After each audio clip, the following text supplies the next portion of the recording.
Okay, good morning.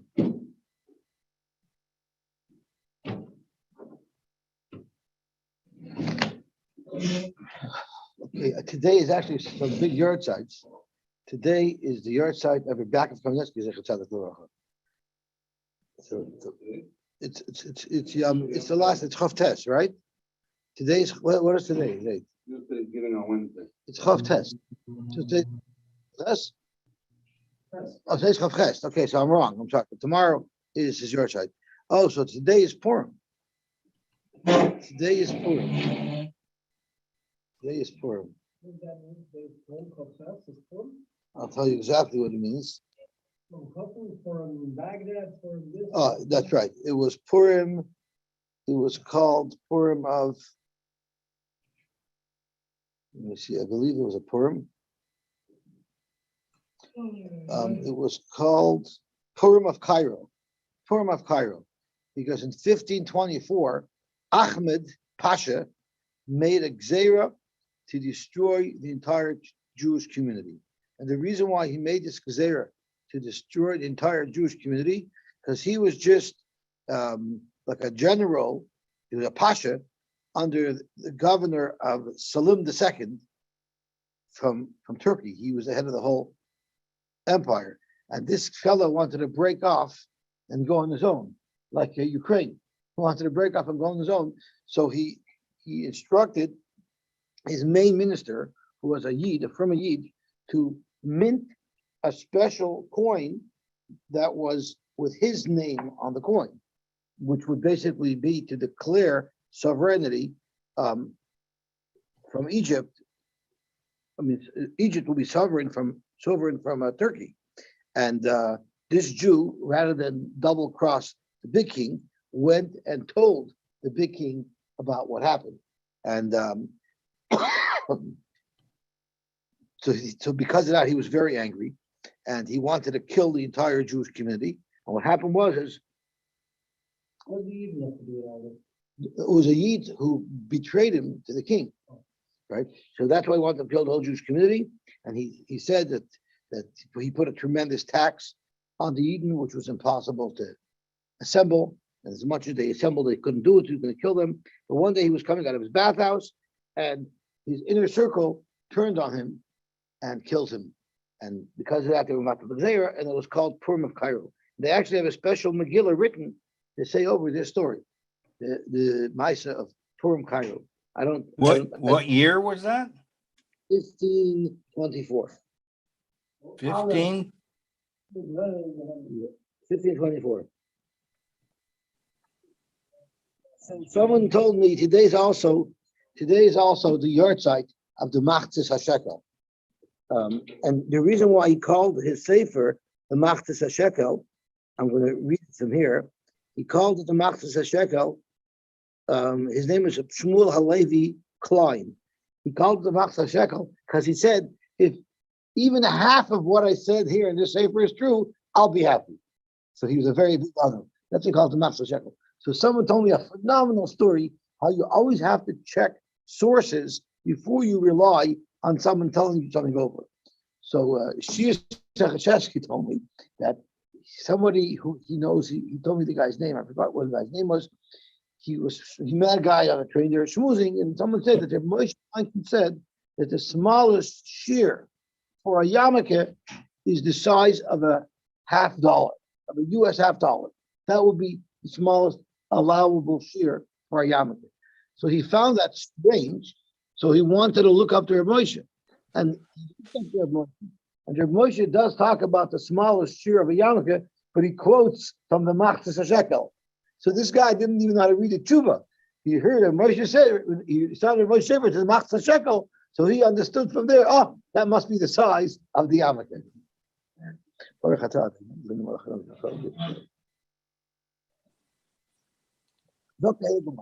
small strugi would be good. I'm sorry? A really small strugi would be good. So we're at the bottom of Daf Yutes Amud Beis. Yesterday we learned, at the end of the day, we learned how many levels of chumrah there are. There's chulin, someone who watches his chulin to stay tahar. Then there's Meiser, which is the second level. Then there's Kachim, and then there's Truma, I'm sorry. Then there's Kachim, and then there's Paraduma water.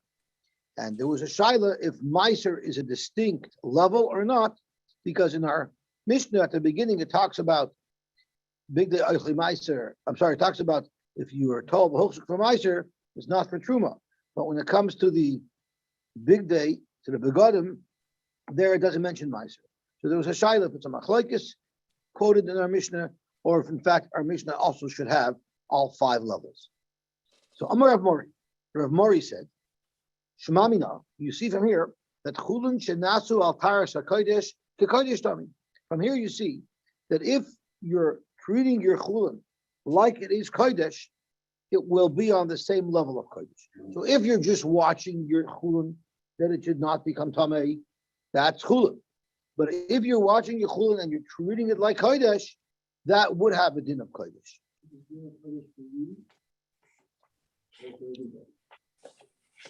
For everybody, it would have a din of kodesh. That's a good point. Yeah, it would be fair for everybody. Shenas al taras kodesh. So Rashi says, Adam harabel lechel kodeshim, someone who normally eats kodeshim, mikabel olav lechel chulun b'taras kodesh. Why would someone do something like that? Why would somebody keep his chulun on the level of kodesh? Because he's someone who eats kodeshim regularly. So to keep himself in the swing of things, to always be prepared to keep things on a high level of kedusha, everything in his life he does that way. If everything they do, they treat it like kachim, then they won't have a problem with anyone in his family not being ready for kachim. So the Gemara is saying, "Kodesh dummy," and what's it coming to include? What does the Gemara mean to include by that? And it's the kodesh dummy. That means if it touched kachim, it wouldn't be metamet. So that's what Dr. Goldach, even for somebody else. It's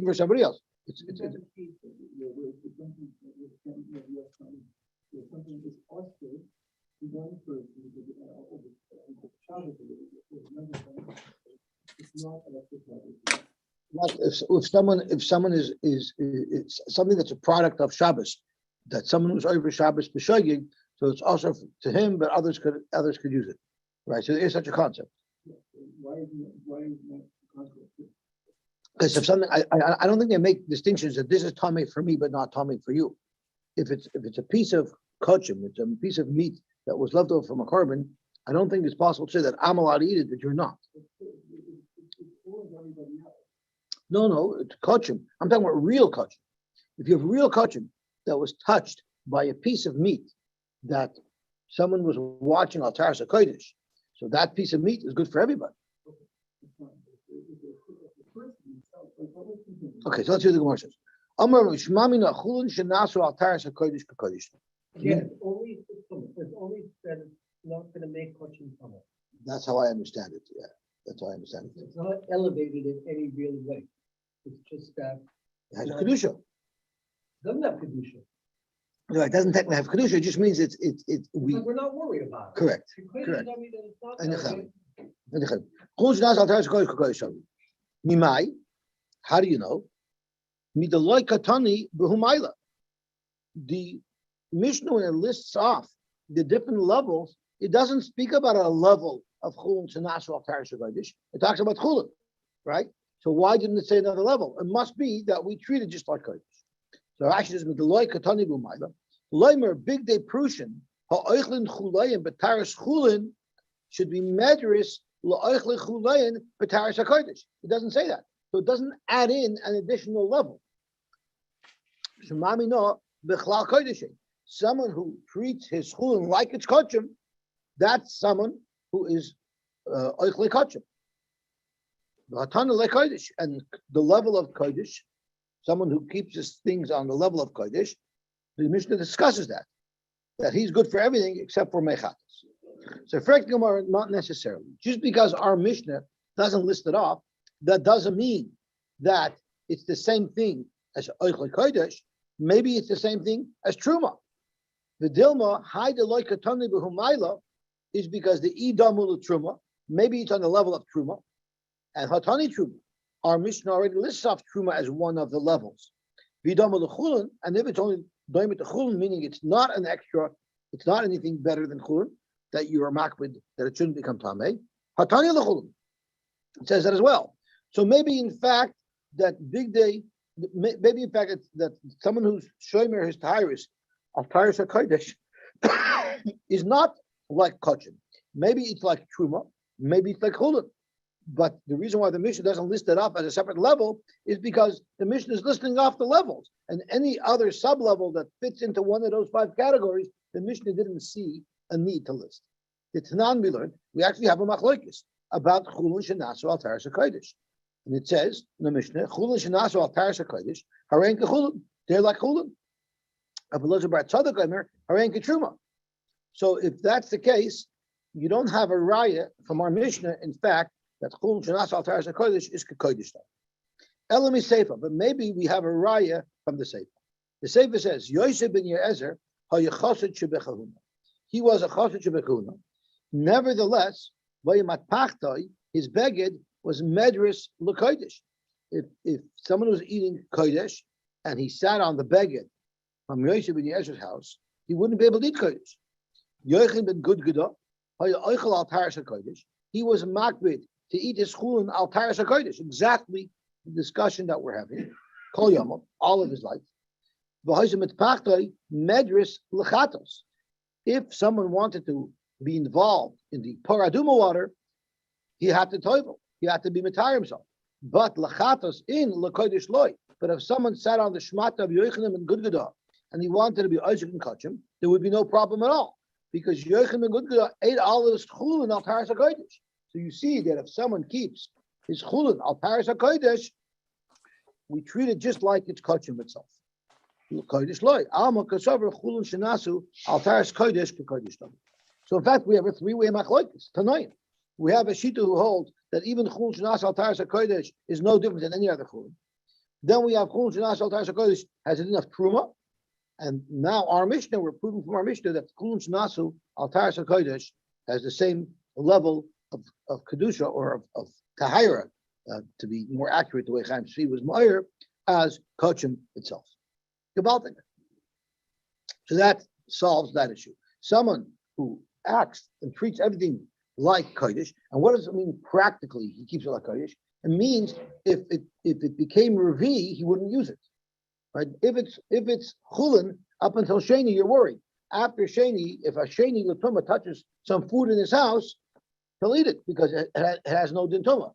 But imagine if a guy, even for chulin, if something that sheni touches it, or even something that shlishi touches it, he doesn't eat it anymore. That's treating his chulin like kachim.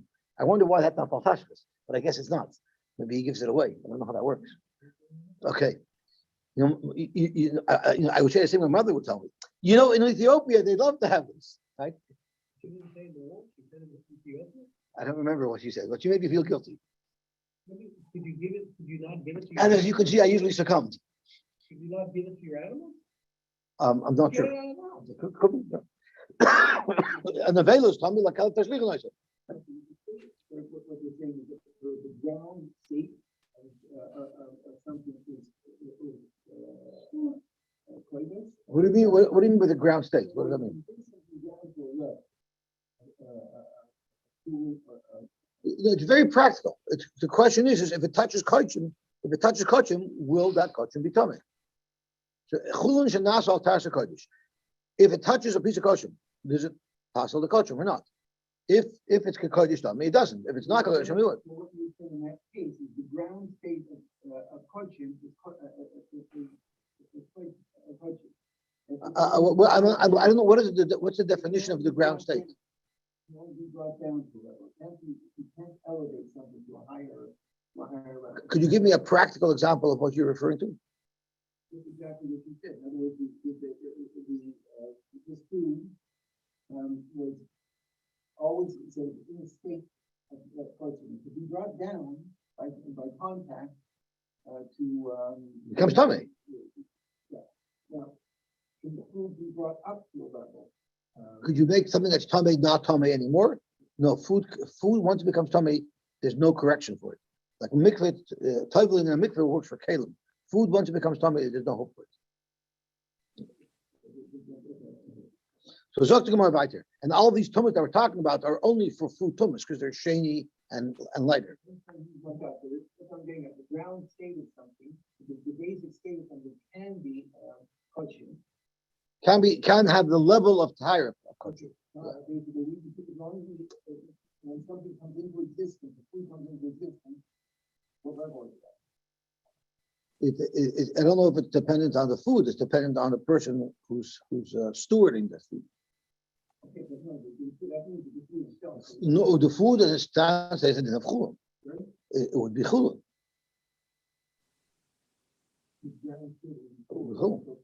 When an animal is born, when a fruit grows, it's chulun. Okay, but you never rise this a state of punch.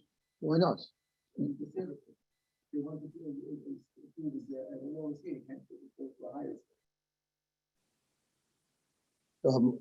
Well, yes and no. Once it was chukshul the kabel tuma, it would have a din of tuma. You're right. But what if you got that fruit before it could become tuma? For instance, it didn't come in contact with water yet. So now, if it comes into my domain and I'm makbid to eat chum al taras kodesh, so then it stays on that level because I'm watching it. Basically, a neutral state of cell at the beginning. It's not susceptible to becoming tummy yet. Okay, let's see the Gemara weiter. Amr Rabbi Yonasan ben Elazar. Nafla mafartai mimen. Someone's sudar, someone's shmata fell off. I'm not sure exactly how to describe that article of clothing. People who wear shmatas over their head. Shawl. The towel? Shawl. The art scroll translates it as a shawl. Shawl. Okay, shawl. someone's shawl falls off. So if Saul's shawl falls off, the Amar lechaveroi, and he tells Yankel, Taneli, can you pass me my shawl? Sure, Saul, here's your shawl. Menos noloi, and Chaim gave Saul back his shawl. Timeya, that renders his shawl tummy. Could you imagine? Just because it fell off. Zok Rashi, Timeya, Bafilu Zatar, even if everybody involved is Torah. Ulekamon Mefarish, at the end of the daf at the bottom, the last line, the Gemara is going to tell us Taima. And the Tam is Chazaka Ein Adam Mishamer Masha Biyat Chavega. There's a chazaka that someone does not watch what's in his friend's hand. And I'm going to elaborate on that. There's a lot of halacha l'maisa that comes from that. Ein Adam Mishar Masha Biyat Chavega. It does not say in the Gemara Ein Adam Mishamer Masha Einoi Biyadon. It says Ein Adam Mishamer Masha Biyat Chavega. And from that diuk, there's going to be a very important halacha l'maisa that I think will be very relevant in short order. Lefichach. Okay, we'll see. Lefichach kuloi shomer b'yad chaver. Therefore, while my shawl falls off and Yenna picks it up for me while it's in Yenna's hand, I'm not watching it because right now my shawl is b'yad chaver. The gamzeh shenosnaloi and Chaim who picked up my shawl to pass it back to me, loy hayachash l'shomer. He for sure didn't watch it from becoming tamei. The Meimer Omar, he'll say, Kivan Omar Li, Teneli, Saul told Chaim, pass me my shawl. Saul doesn't know if Chaim is tamei or tar. Hu yedea im tamani im tar. So surely Saul doesn't care about his shawl remaining tar, because if he did, he would have first asked me before he asked me to pass it back to him, is it tar or not? And therefore, the Yeshkan Hesachadas. So Rashi just introduced a new term. There's Hesachadas. For a moment, there was a lapse in focus and concentration on the status of this shawl. And for those people who are very machmer, to keep things tahor, have a Hesachadas tuma. Hesachadas tummy. We're going to get back to this concept of Hesachadas. So the Pashat of Pshat and Rashi is, since I had a lapse in watching it, I'm concerned that it might have become tummy. Something might have happened because we sort of took our eye off the ball for even a moment, and that could have led to tumah. I'm not sure if that's what it means. We'll soon see as the Gemara unfolds. But what Rashi's words are, "L'machmir b'taharis have a hesach hadas tumah." I'm not sure what does that mean. Hesach hadas itself creates a tumah, That's not logical. How does it create tummy? Or we say it's tummy because if you took your eye off the ball, maybe something happened. You're not in the category of the chassid that's always looking after his tumah. You remove yourself from that category. So because of that, you're not going to eat kosher. Because of that, your chulin is tumah. So you're not. It's actually You don't tummy. treat your chulin as Fine. as a fetish. Fine. Very good. Very good. So that's how we can learn for now. So let's see what the Gemara says. Let's see if that holds true the rest of the way. Rabbi Yosy Simon Chagiga said another chiddush. So we're now sharing different chidushim. Chiddush number one. Saul drops his shawl. Chaim passes it back to him. That shawl is now considered tummy. Nischafu like Kalim. Shal Shabbos bekelim shal chayil. So what is this case? This actually is also a detailed case. Beloved, your Shabbos clothing got mixed up with your weekday clothing. So this means that if he was a chusid, he must have worn log in the weekday as well. Or if he was a litvak, he didn't wear kapata, or he wore kapata in the weekday as well. Because otherwise, it would be obvious. Kayla means clothing. Be his white shirt. No? Okay, yeah, it could be. So, but what happened? How exactly what happened? There's actually machlokes for showing about it. But let's first learn Rashi. Kalim shal Shabbos bekem shechoil. Kisaver litel begodav shechoil. He wanted to take his weekday clothing, v'notal shal Shabbos, and by mistake he put on the Shabbos suit. So he went into the closet in the morning and he wanted to take his weekday clothing. It was a Tuesday morning, and he took his Shabbos suit. Okay, loshan, and he wore it. So the loch is nitmu. It's tummy. Why would that be tummy? Zok Rashi at this point. Kosol kadaite hashta disvirle mishamer hadavar becheska shudavar zeh nimtza shudavar acher ein yishamer. Since I thought I had object A, and in fact I had object B, that's also a lapse in shmira. Now you might ask, why would that lead it? Mamela, if someone passed me the scarf, maybe I looked away for a second and a dead shirt touched it. But what could possibly have happened? I had my eye on it the whole time. Shows your space out. Okay, so you reminded me of a story where we had a Rebbe in Philadelphia who sometimes wore black suits and sometimes wore blue suits. And sometimes he wore black pants with his blue jacket and sometimes the black jacket with his blue pants. You probably know who I'm talking about. What? He's the same Rebbe who, when there was a mouse in the showroom, he panicked, he jumped up on his chair. He said, boy, don't panic, there's nothing to be worried about. He didn't want to become tummy. He didn't want. That's right. Zok the Gemara. And now we have a third fascinating story. Two women that were friendly, and they both went to the mikveh. And in those days, I guess the women's mikveh was like the men's mikveh. They both went to the mikveh, put their clothing on the bench, right? And then when they came back to get dressed, they mixed up dresses. So she put on her dress, and she put on her dress. That would never happen. And they asked, someone took his pants. Okay, there you go. So these types of things happen to me because my clothing fit everybody, but not everybody's clothing fit mine. Okay? So Zok to Gemara, and they asked the Shaila about Rabbi Kiva. V'timon, Rabbi Kiva said that both of their begodim are tummy. They both watched them just because we swapped. What? Yeah, they're tummy. So these are three mysterious cases that we're going to have to get an explanation to. But I'll call upon them. We just learned about a certain chumrah in Shmira. So matzka for Rabbi Yishia. So based on what you're telling me,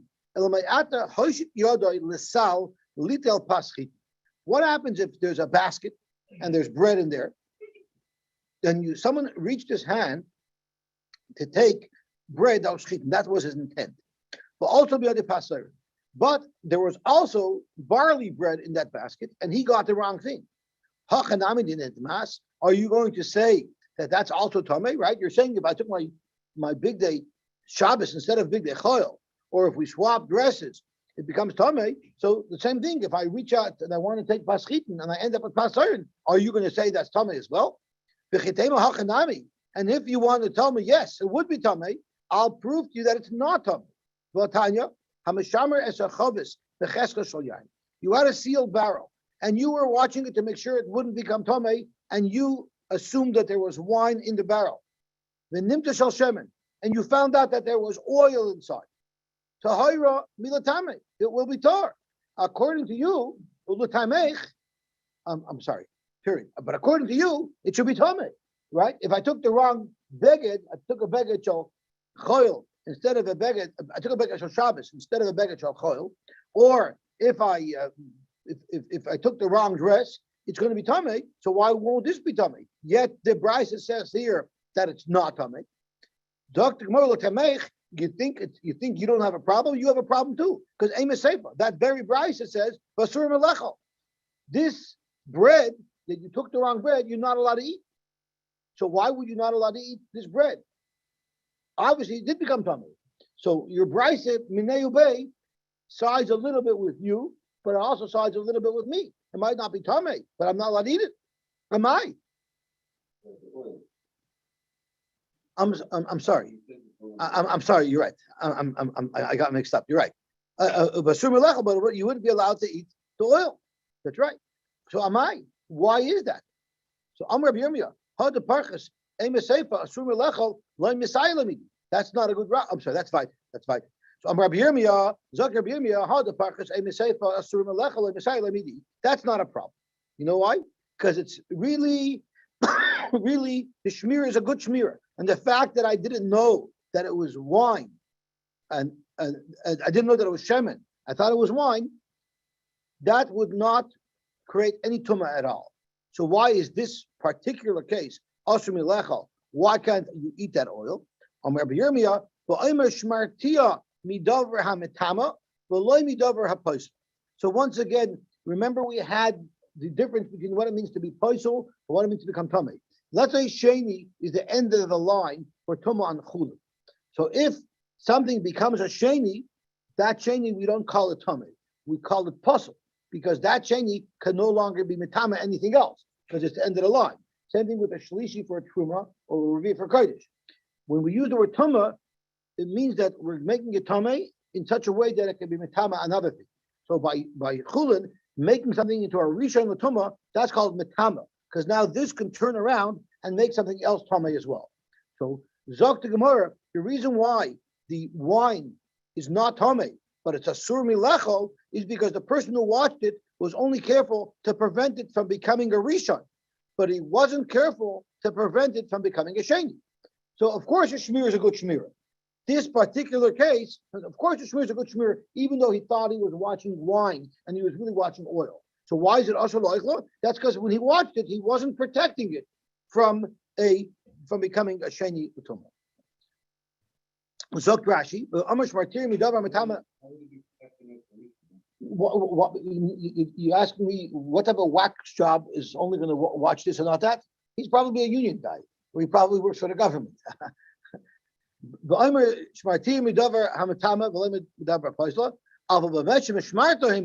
But whatever he is watching it for, have a shmira.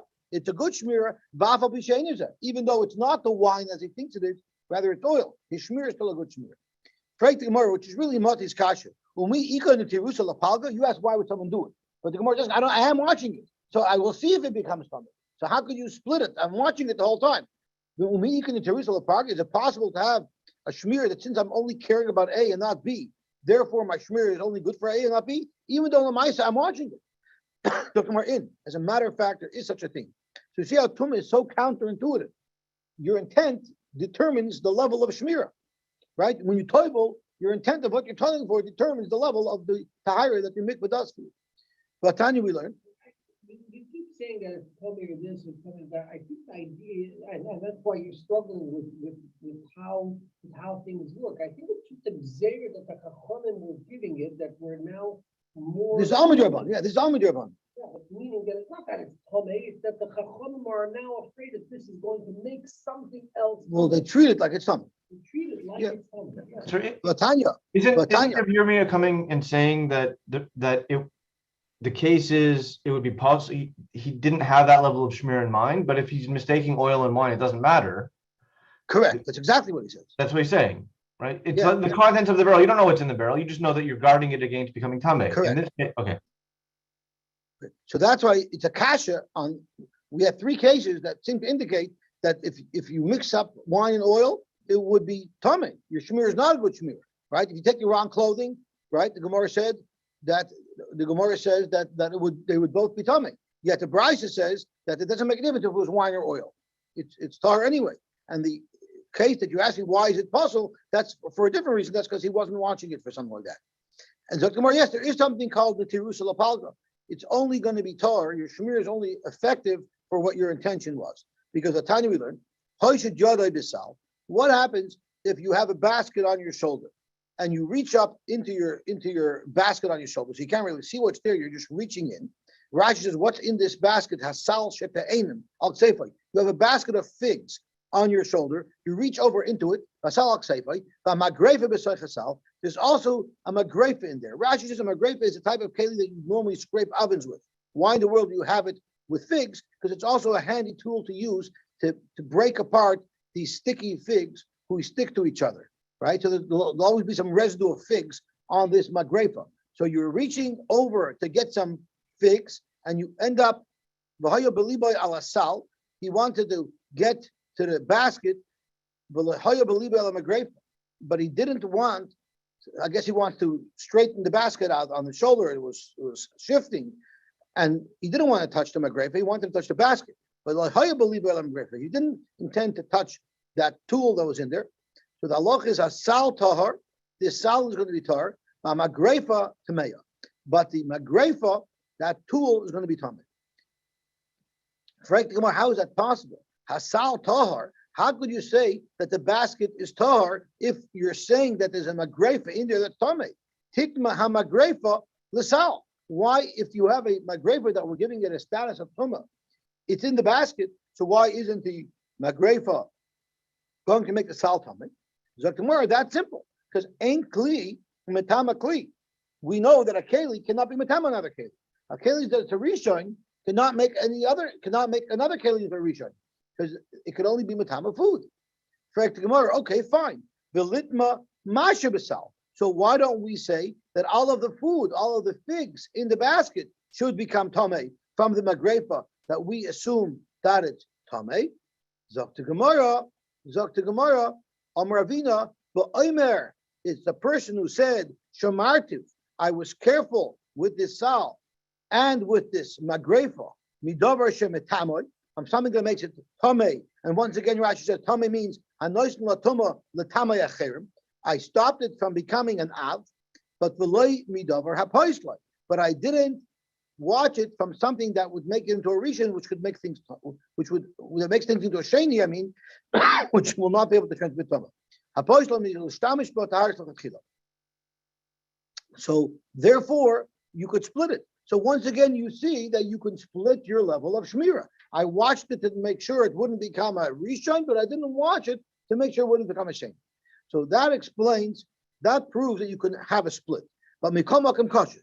Let's not lose our focus. Our focus is we have three cases that indicate that if you make a mistake, you have big day Shabbat instead of big day choil, or someone passes you a shawl, or women by mistake swap out clothing, everything's tamei. Yet you see from the previous brisa that if you went for chitin, you took soirim, it would be tahor. The fact that you mixed something up shouldn't make a difference. So zok to Gemara, or the fact that you mixed up wine and oil don't make a difference. So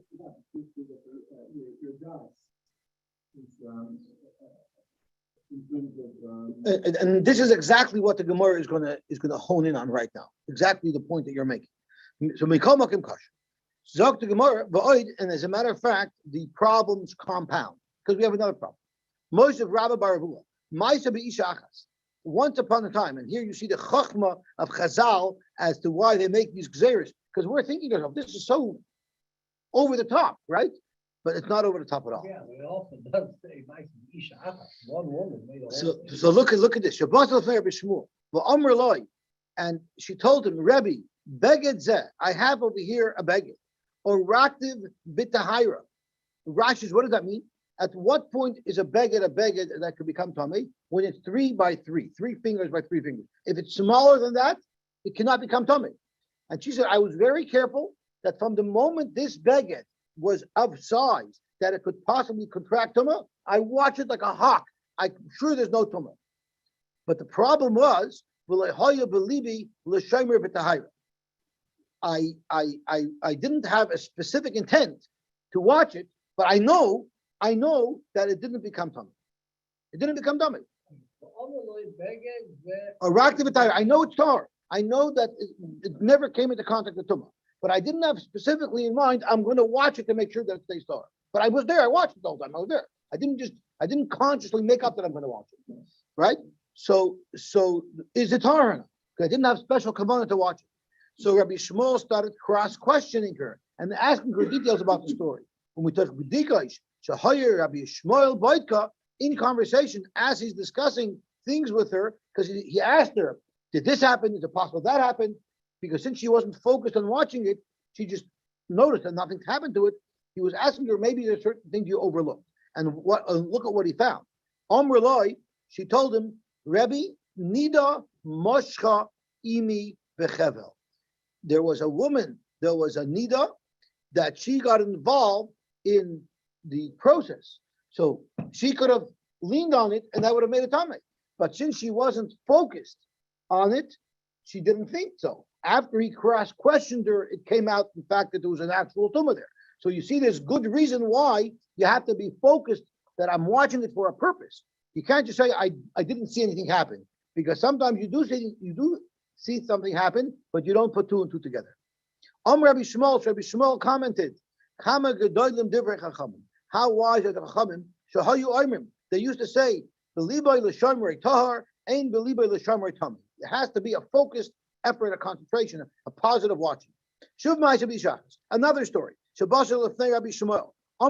said, Rebbe, mapazu dishmata or raktia bit tahira. I also wove it in pure tahira. But I didn't have the special focus on making sure that it's tahar. And once again, Rabbi Yishmael Boitka, Amrullah, she said, Rabbi Nima Nifsikali, there was one of the threads that I was using in the weaving process, tore, because so I used my mouth to help tie it to another thread to continue the weaving process, meaning there was saliva on the thread. That's not a problem because it's not a beged yet. But how do I know that the saliva had dried by the time it was a beged? And if the saliva had not yet dried, it would have made the beged tummy. Again, something that she was not conscious of until she was cross-questioned. Rabbi Shmuel, Kama gedolim divrei chachamim shayu beliboy l'shamrei tar and beliboy l'shamrei tummy. So this once again is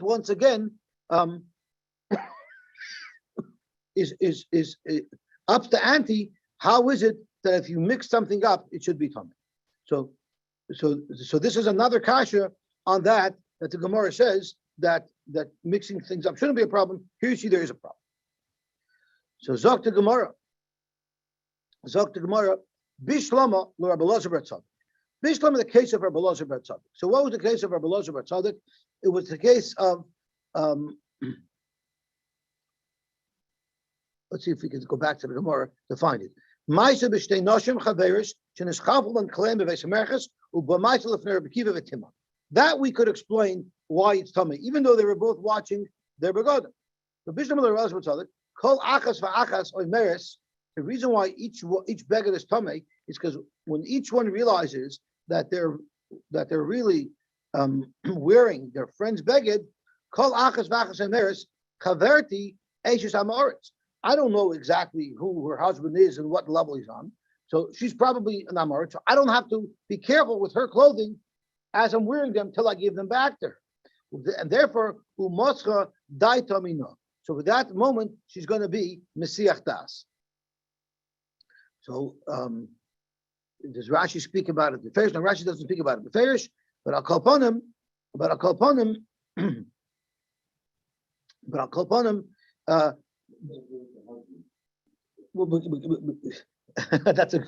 a good question. Chaim Shri will answer that question.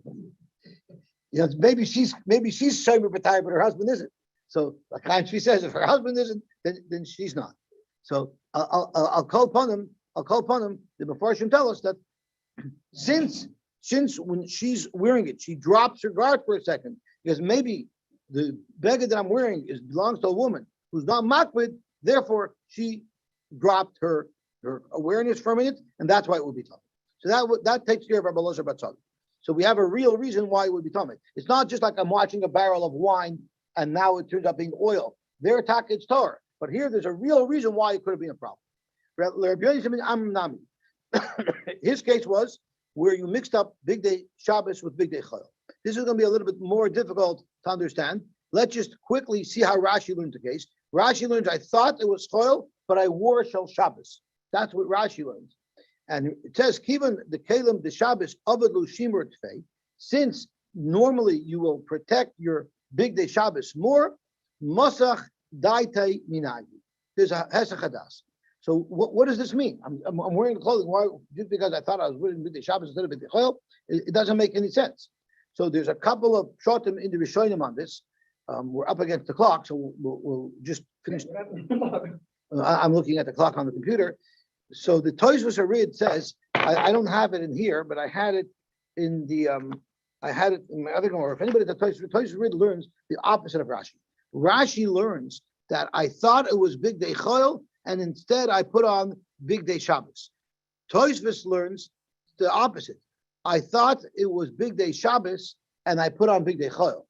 So the Tosfos learns that since I thought it was Big Day Shabbos, and I ended up putting on Big Day Chol, so I got disappointed. Ugh, I didn't have what I wanted. And that disappointment, that frustration, that I'm going to shul on Shabbos and I'm wearing my Rita clothing, that frustration made him be Mesiach Das, distracted him for a second, and that's what would have caused a lapse in focus, and it could have become Tamei. It makes us feel that he wouldn't be distressed if he made the mistake the other way around. Could be, but no, because the Tosfos Rid says I took Big Day Shabbos, which has a higher level of kedusha. Now that's what I wanted. The disappointment is that he took something that had a smaller level of kedusha. It wasn't just our frustration. There was a frustration of a Hoibin Yid that he put on clothing that wasn't on the same level of kedusha, and that would have distracted. That's just What would have happened if the whole point? good question. So that's how the Tosfos learns. But there are other Rishonim who have other pshatim that are relatively fascinating, and Achronim as well. So I heard one pshat that brings a raya from here that Hesach Hadas, because he thought it was a different beggar, he's going to watch it less. So he wants to learn that Hesach Hadas is also he took the wrong thing. So Hesach Hadas is a psul haguf. It's not really something. Why isn't it at least Torah like chulin, like a weekday clothing? Why isn't it at least Torah like weekday clothing? So he learns, Rabbi Yosef Engel learns that Hesach Hadas is a psul haguf. If you think it's A and it's really B, that creates a psul of itself. It's not even a psul of tumah. It's a psul d'rabbanan of Hesach Hadas. But there's others who learn. Very, very fascinating that if you had in mind Big Day Shabbos that's watched on a level of Big Day Chol. So like Rashi, he wore Big Day Shabbos. He wore Big Day Shabbos, but he thought it was Big Day Chol. Big Day Shabbos that's watched on a level of Big Day Chol, that will actually be metamed. And there's examples of cases in the Torah where something that's holier is more susceptible to problem. For instance, the Meshech Chochmah discusses a Bas Levi who's allowed to eat Meiser and Truma. If she is Mizana, she still can eat Meiser. Not Truma, she can still eat Meiser.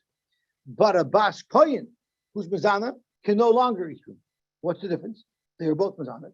The Torah is on a higher level of Kedusha. Something that's at a higher level of Kedusha is more fragile. Its Kedusha is more fragile, and it could be more easily shattered. And that's why something Big Day Shabbos will become Tamei easier than Big Day Chol. These are all big Chedushim, but the Gemara is saying a big Chedush because I mixed up my clothing. Because I mixed up my clothing, that's going to make it Tamei. So that's what he says. And the Chazon Ish had a pshat as well. They're all very difficult. They're difficult pshatim to understand. Okay, so that is the case of someone who mixed up his clothing. Now let's look at the third case. Rabbi Yosy Simon Chagiga, according to the case of Rabbi Yosy Simon Chagiga, which is the case where someone dropped his shawl, why should it be Tamei? Navid lehu shimar biyodei dechaper. Just because I dropped my shawl, just because Saul dropped his shawl and Chaim's picking it up for him, I'm right there. Why can't I be watching it while he's handling it? Rabbi Yochanan chazaka ein adam mishamer ma shebiyad chaveira. There is such a chazaka that someone's not going to watch what's in the hands of his friend. So what they do, what they use this halacha for is matzahs. Matzahs need a special shmir. That would be shmura matzahs, right? So the question is, where does it come from that you need to have shmura matzahs? So there's discussion about it. But I want to focus on machine matzah. Is machine matzah, do you have a problem of, right, there was a shaila if matzahs could be made by a goy because of chazaka ein adam mishamer ma shebiyat chaveiroi. So it can't be a shmur matzah. So the question is, would you be able to use machine matzahs? So a lot of the achrayim are medayik, the chazaka is ein adam mishamer ma shebiyat chaveiroi. That's only if somebody else is involved. But a machine would be considered shmur. So the people who are machsher, machine shmur matzah, and it's relevant this year because now matzahs are $44 to $48 a pound. Machine matzah is starting to become a more How many rubles is attractive that? option. I'm sorry? How many rubles is that? You need a wheelbarrow full of rubles. 10 billion rubles. Right. Going up and So therefore machine matzah wouldn't be a problem of shomer because chazaka ein adam mishamer ma shebiyat chaveiroi dafka. But just because it's not in your hand, it's in the machine, that wouldn't be a chasar to the shmir. It's only if there's another hand involved, like a good. Zok to Gemara, v'loi. Yeah, but Chaver can't refer to a goy because a goy is not a chaver. I hear. Obviously, we're talking about something that's just something. I hear. Okay, we have to stop here because we're up against the clock. It's 10 to 7. So we didn't finish the daf again. I feel very bad. So with Mishim tomorrow, we're going to have to move a little bit more quickly. So have a wonderful day. Today. We should all be zoicha to Yeshua's, just like today is Purim Cairo. So we should be zoicha to Yeshua's. All of our enemies, their Rebbeinu Shalom should eliminate. And we should only have bracha and atzlacha. Amen. Shkoyach. What is Canadian chocolate?